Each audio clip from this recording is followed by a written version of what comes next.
तपाईहरु पनि मलेसियाको पहाम स्थित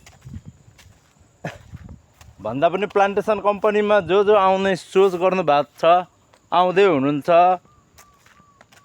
भने मेरो भिडियो हेर्दै हुनुहुन्छ भने हेर्नुहोस्।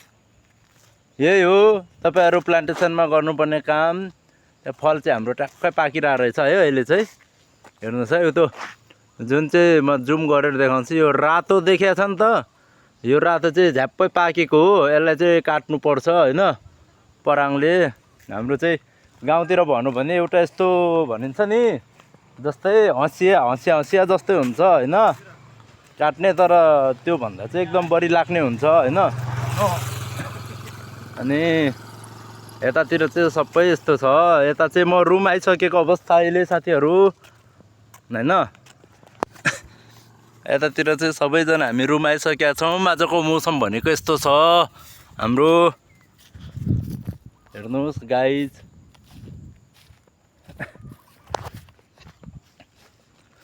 हामी चाहिँ अहिले नेपाल छोडेको पनि भइसक्यो धेरै नै।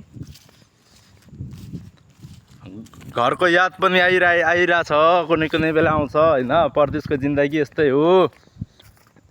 हाम्रो चाहिँ यता रुम पछि पनि फेरि तपाईहरुले देख्दै हुनुहुन्छ, रुमको वरिपरि पनि सबै तेलको बोटहरु हो। प्लान्टेसनमा आइसकेपछि तपाईहरुले यो काट्नु पर्छ, यसलाई टोलङ गर्नु पर्छ हैन, मल हाल्नु पर्छ। बेसिकतिर काम गर्नेहरुको लागि यतैतिर यस्तै काम हुन्छ, जस्तै म हैन। यो चाहिँ हाम्रो पहिलो नम्बरको रुम हो हैन। त्यसपछि तपाईहरु देख्न सक्नुहुन्छ, यो चाहिँ हाम्रो ठुला नेताहरु, हामीभन्दा माथि हामीलाई काम लगाउने नेताहरुको रुम हो हैन। अनि यो भनेको तपाईहरुले प्रष्ट देख्दै हुनुहुन्छ होला, अर्को रुम हो हैन, ब्लक एच। अनि त्यसपछि तपाईहरु फेरि देख्दै हुनुहुन्छ, यो भित्र भनेको लाइनको सुविधा पनि हुँदैन हैन।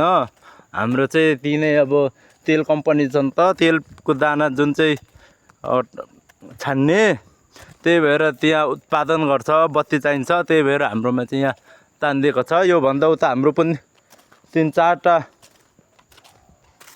छ रुमहरु, त्यहाँ चाहिँ जेनेरेटर मात्रै चल्छ हैन। साथीहरु, हामी जस्तो अब काम गर्नको लागि चाहिँ यो भयो रुम हैन, यो भयो।